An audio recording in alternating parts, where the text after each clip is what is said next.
Don't forget to like and subscribe. Ngayong episode po, napaka-special nito kasi ito na masasabi nating the first apple orchard in the Philippines. Kasama natin siyempre ang isang agriculture technologies graduate, isang BSA, Bachelor of Science in Agriculture. Kaya naman, ang mansanas ay naputubo niya sa Pilipinas. Ayan na ang ebidensya, may bunga pa. Sir, paano naman ito napatubo at napabunga na ng ganito? Ano yung magic na ginawa mo? Ang magic na ginawa ko dito is yung tinatawag namin sa horticulture na grafting, or yung pagdudugtong ng mga mature na sayon dito sa ating rootstock. Pero itong rootstock is proudly grown dito sa Kapatagan. So ito po ay from seeds. So meron tayong nakuhang bagong variety ng apple. Ito po yung Shinano Red. So dinugtong po natin dito sa seed grow natin na rootstock. So ito po yung kinalabasan. So namunga po siya agad after na-graft ko po ito last December last year. So Opo. So bago lang po bunga na agad. Ganun kabilis nung pag-establish niya. Yes sir. Kapag kumuha kasi tayo ng sayon dun sa mga mature na apple trees, so mas madali po talaga silang mamunga compare po dun sa seed grown na mga apples. Ayan. So introduction pa lang yan. Kaya iikot tayo dito, ipapakita natin. Marami silang mga flowering na, no? At sa ngayon, ilang variety na ang iyong na-establish dito? Yung mga exact type na varieties ng apple na sa mga 20 plus na po yung mga varieties na matatagpuan dito sa Kapatagan, and then meron din na rin po tayong mga self-developed ng mga varieties ng apple kasi kapag nagtanim po tayo ng apple from seeds, and then kapag namunga po sir, so makukonsider po siya as new variety ng apple. So meron na po tayong tatlong prospect na varieties na talagang parang na-develop na po talaga dito sa Pilipinas. Sa Philippines talaga. Pakinggan natin ang pagbabahagi ni Sir Benson dito sa kanyang apple orchard, the first in the Philippines.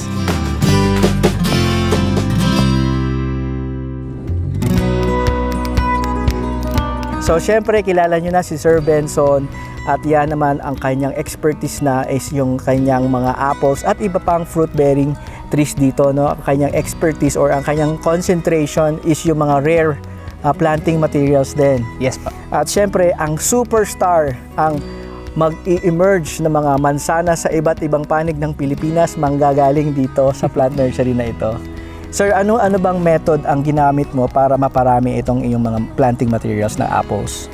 Unang-una po, pwede tayong magtanim, or ako dito gumagawa ng pagtatanim ng apples galing sa seeds, tapos marketing, and then ito pong grafting. So ito po yung pinaka madaling pamamaraan para mas maparami po yung mga varieties ng mga apples dito sa Pilipinas. So mas hiyang sila, mas gusto nila yung grafting? Yes sir. Ito po yung usual na ginagamit ko na technique kung paano magparami, and then kung paano mas madaling mamunga yung ating mga tanim na apples. Ayan. At dahil grafting, no, ang mga siyempre naglalaro sa isip ng mga kababayan natin, saan naman nanggagaling yung mga rootstocks mo? So yung mga rootstock ko is ginagawa ko dito, nagtatanim ng mga apple from seeds gaya po nito. So kapag lumaki na po yan or nagiging pencil size na po yung diameter ng kanyang trunk, so pwede na po nating i-graft. So gaya po nitong ginawa natin sa apple na to. So naka-graft na po ito.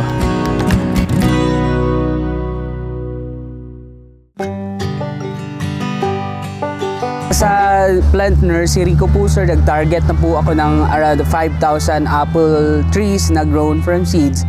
Yung mga planting materials po is galing po sa market ng mga apples na available dito sa Pilipinas. So kapag gusto nyo pong mag-start ng apple farming, so pwede po talaga tayong magsimula magtanim from the apples galing sa market. So extract lang po natin yung mga seeds niyan, and then pwede nating itanim. So after po ng mga 6 months, kapag tumubo na po yan and then nagiging pencil size na po yung trunk niya, pwede na po tayong mag-start ng grafting kung meron po tayong mga available na mga apples na nag-fruit na po. So yun po yung maganda nating i-graft. Kaya po dito sa orchard na meron ng mga existing fruiting apple na mga varieties, different varieties. So pwede nating kunan po yun ng mga sayon and then i-graft po natin sa ating mga tanim na apples.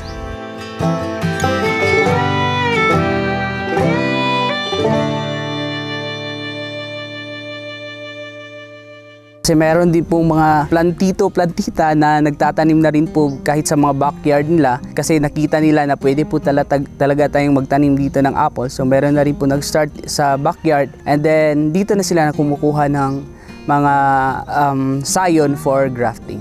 So usual na bentahan ng apple scion dito is yung mga matured na talaga na galing sa fruiting is nasa 300 per 12 inches. So, pwede na po natin yung makat into 4 scions and then i-graft po natin. So, makakagawa natin ng 4 na apple trees po niyan out of that 12 inches scion wood.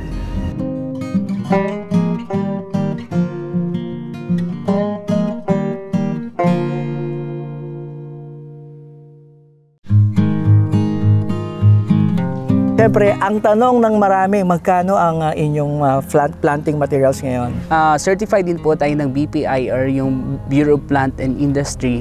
Meron po tayong kakayahan na mag-ship from outside ng Mindanao to Luzon and Visayas. So ayun, so kung ang sa presyo po nasa around 3,500 po yung bawat isa gaya nitong apple na to. Wow. Na nasa almost 4 feet na. Ayan. Ano po kasi kapag bumili tayo sa ibang bansa, mag-import po tayo ng mga apples kasi meron namang gumagawa nun. Umaabot po ng around 7,000 yung bawat isa ng apples na mabibili natin sa... Normally, anong mga bansa yan nagbebenta? Usual yung pinaka na ang nalaman ko is from China, ganyan. Umaabot ng 7,000 pesos? Oo, umaabot ng 7,000 kasi nagbabayad pa ng mga permits, ganyan, yung mga courier. So yan. So umabot na. So dito ginawa ko lang is parang half ng price na yun. Yeah, so ginawang half kasi ano naman yung mga naging investment mo bago ka magkaroon ng mga ganitong materials, planting materials? Medyo nakaka-lesser ka po kapag ikaw po yung nagpapatubo ng apple from seeds. Kasi yung isang box ng apple dito is nasa mga around 1,500. So kunan mo po yun ng mga seeds. So mga nasa 500 yata na seeds ang makukuha mo doon. Yun nga lang, sa pagtatanim ng apple from seeds, medyo prone po siya sa fungus, so madali po siyang mamatay. So nung una, pag nagtanim tayo ng apple na seeds, 100 apple seeds, mga 10% lang po yung magso-survive. So yun po yung binasihan ako na dapat kasi kapag nagtanim ka ng 100 apple seeds tapos 10 lang yung lulusot tapos ibebenta mo ng mas mababa, so lugi naman sa farmer. Ayan.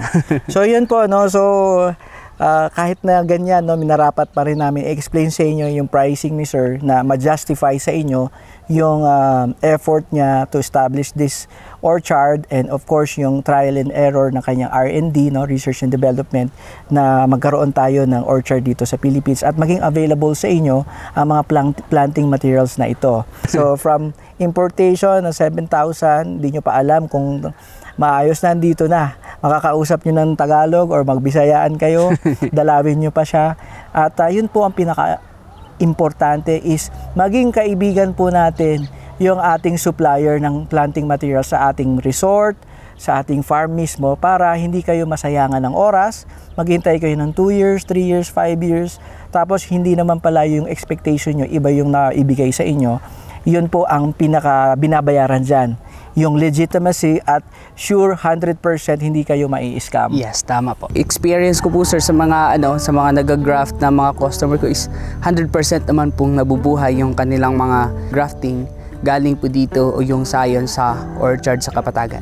Hindi pa talaga ganun kadami yung maisusupply na fruit, but ang generation ng income ko po dito sa orchard is yung mga seedlings kasi ang dami na rin pong bumibili kasi gusto nila magtanim. Mostly sa mga customer ko are from Luzon.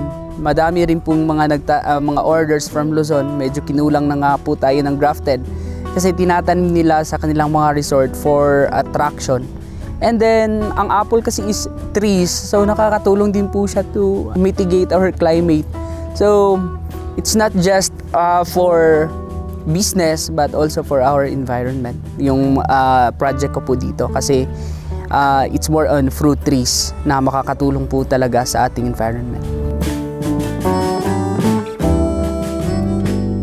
At syempre, ang lagi ko sinasabi, mag-ingat po kayo sa mga naha-hype or nabuboost ng mga ads ng mga seedlings online, especially sa social media, sa Facebook particularly.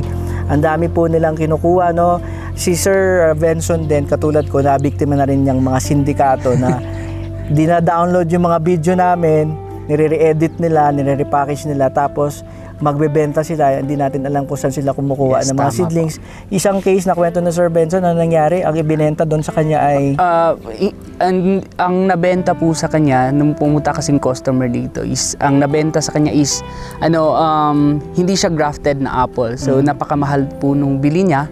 Mga nasa around 4,000 yata yung each. 4,000 pesos? 4,000 pesos. Tapos, hindi siya grafted. Yun pala, galing galing sa seeds. Pero, namumunga naman po yan ng mga seed grown, kaso nga lang medyo matagal. Maghintay sila ng ilang years. Mga 5 to 12 years ang pinakamatagal. Base din sa nabasa ko na pamumunga ng apple from seed.